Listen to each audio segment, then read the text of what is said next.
Leo Wu is made to be a romantic lead. I swear to God.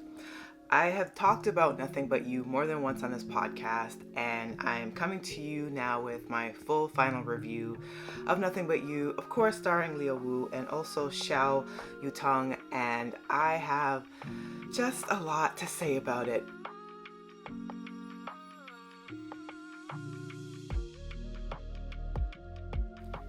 Hi, I'm Monique. I am the host of Off by Purple Heart podcast, where I talk to you about K-dramas, C-dramas, BTS, and whatever else I want to talk about.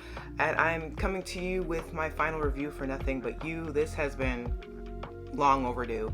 But I want to talk about the C-drama a little bit more because I went into it for the romance, but it's really a lot more than that.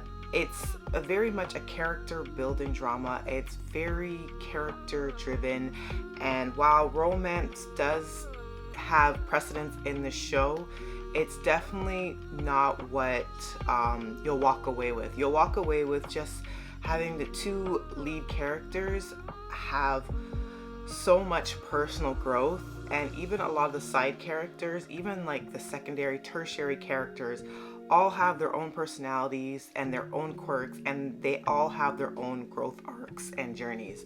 So if you're simply looking for a hot, sizzling romance that just gives you a bunch of bounce, like wow, wow, like right off the bat, I don't know if Nothing But You is for you. And typically for C-dramas anyways, a lot of them seem to have the cadence of like a slow burn anyways, so it's not going to be for you if you're looking for like hot and heavy right off the bat.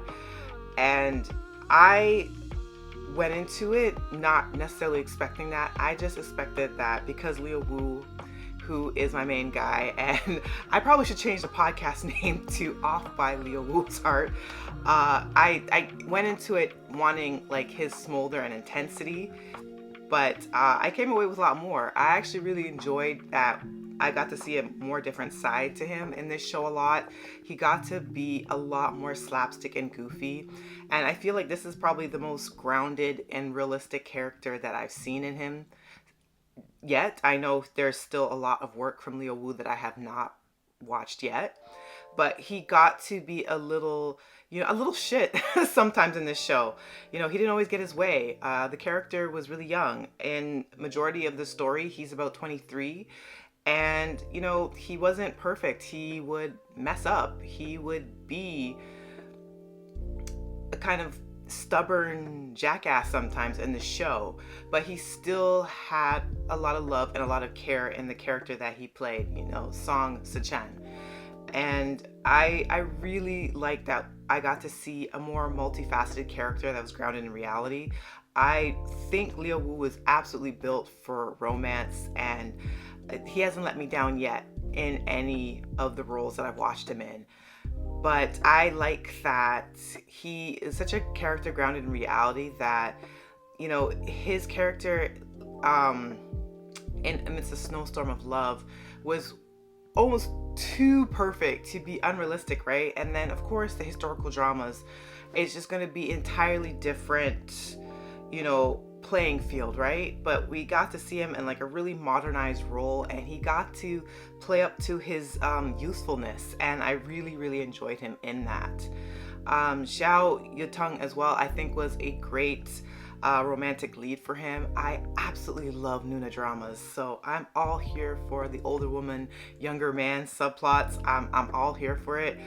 And I really liked her character a lot. I mentioned this in my previous podcast about this show. I loved her female lead character so much. Yuan was just such a breath of fresh air. Like, she was a strong character. She was emotionally grounded. She stood her ground on a lot of things, and she exhibited a lot of inner strength. But she also messed up too. She wasn't perfect as well. I like that the two of them got into fights, and I like that sometimes they would have to really sit down and kind of discuss how one or the other kind of goofed up, and how can we come together and be on the same page. I like the duality of the role of her being the manager for Song, and also the girlfriend and the love interest and the friend and the cheerleader and all of that built in together. But she also had her own character arc as well, as far as her work-life balance and getting what she wants and being underappreciated and undervalued in the current field that she's working in. When she started off in Y Sports and worked her way up to owning her own club and then opening multiple clubs and just being able to take ownership of her life and career. I really enjoyed her female lead a lot as well. I really enjoyed all the side characters, even like her half sister and their subplots as well. I really enjoyed how everyone had their own beat. They kind of had their own character rhythm, and it all came together like really, really nicely. I really, really enjoyed the brotherhood of the tennis players in the tennis club. I love that even though a lot of the players were adversarial towards Liu Wu's song in a lot of the show, they all end up becoming really close friends and brothers, and it was kind of like you felt like it was summer camp coming to an end, going towards the final episode of the show.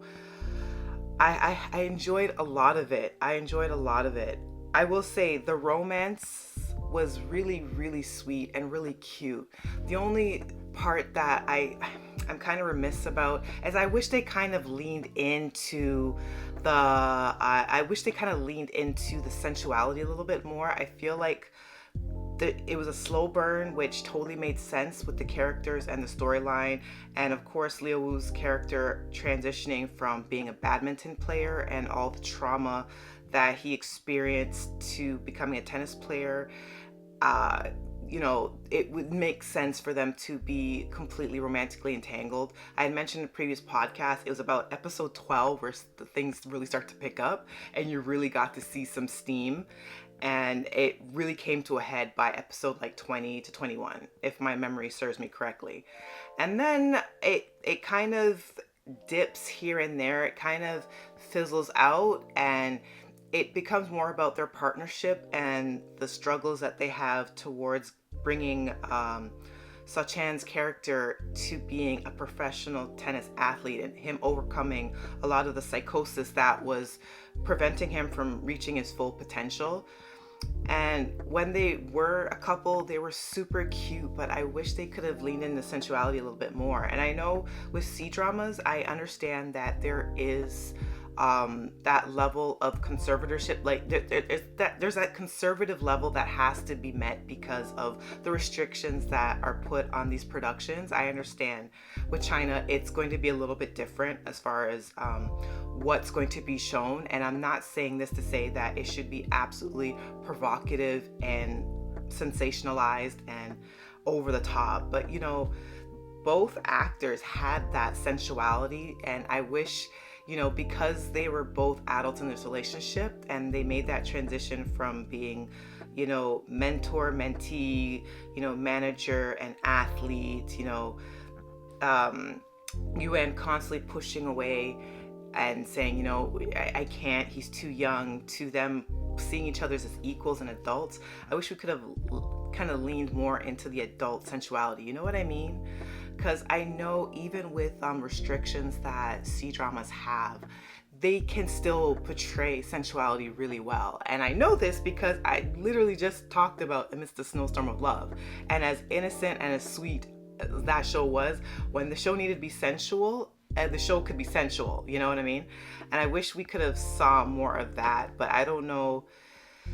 Maybe there was other things that I didn't know that was going on behind the scenes. In any case, I enjoyed the relationship. I think the final episode 38, and the little epilogue that you get, and Sun Chen is trying to give Yuan like a haircut and he like completely F's up her bangs, was super cute.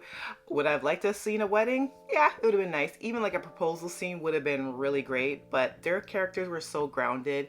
It kind of made sense that they both would kind of turn to one another and be like, let's get married. Like that's them, right? It's them.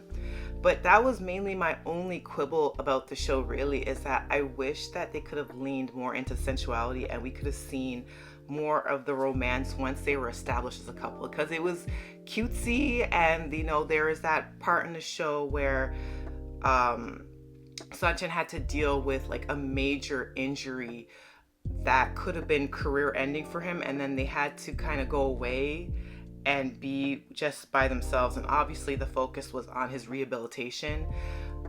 But I felt like even though a lot of their scenes were super cute, there could have been, a little bit more, spice, a little razzle dazzle, you know what I'm saying, in there. This show was really good in, though, the character arcs. I can't stress that enough. So for the romance piece, yes, I had my quibbles about it, but I stand by what I said earlier, where they had a really good, interesting chemistry.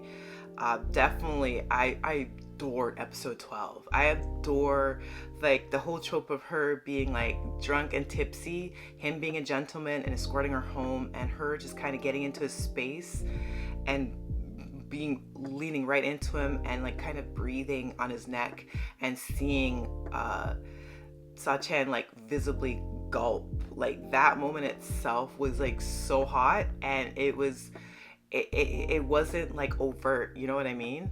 Like I just wish they kind of leaned into that a bit more. I will say that some of the later episodes got really hard to watch because Leo Wu was so good at what he was doing that when he was playing like the psychotic trauma, not even psychotic trauma, but the PTSD that Sanchan was going through with, his personal relationship with his mother, and that tying into how she was instructing him through badminton and that transition. He had a lot of emotional and psychological barriers to come through, and it got really hard. Like there was times where I had to take breaks from the show because I was so personally invested in this character and his success, that when I would see him lose a match and see him fail and just see how devastated and brokenhearted and lost Leo Wu was portraying this character, like I had to take a step away. That's how I know he's that damn good, that I had to take actual breaks from watching because I was being emotionally devastated by his personal losses, even though this is all fiction. That's how much the show got to me. So yeah, it can be really heavy at times, and it sometimes it was almost too much for me, but overall it was a really enjoyable journey. And once again, I think Leo Wu shines as a romantic lead, and all the respect to Xiao Yutong as well. I think she held her own. She's one of my favorite female leads in a Chinese drama. Yeah, I adored her character a lot, and I enjoyed their own personal journeys a lot, and just the growth of all the main characters, even Coach and her best friend, which another thing, I wish they developed that relationship more. There were so much hints towards their relationship, and then we didn't even really get a resolution in the end. Like it was hinted at that they were going to be serious, and I know in like episode 37 we got to see him play with her daughter a lot too, but they had a lot of chemistry as well, and I feel like it was underserved in final episodes. I know they weren't the main characters, they weren't the main lead romance that we as the audience were to focus on, but I wanted more, I wanted more. So overall, what would I give it? I'd give it like 3.5 out of 5 Purple Hearts, I think. Really good, solid show. There were some quibbles I had, but overall an enjoyable experience.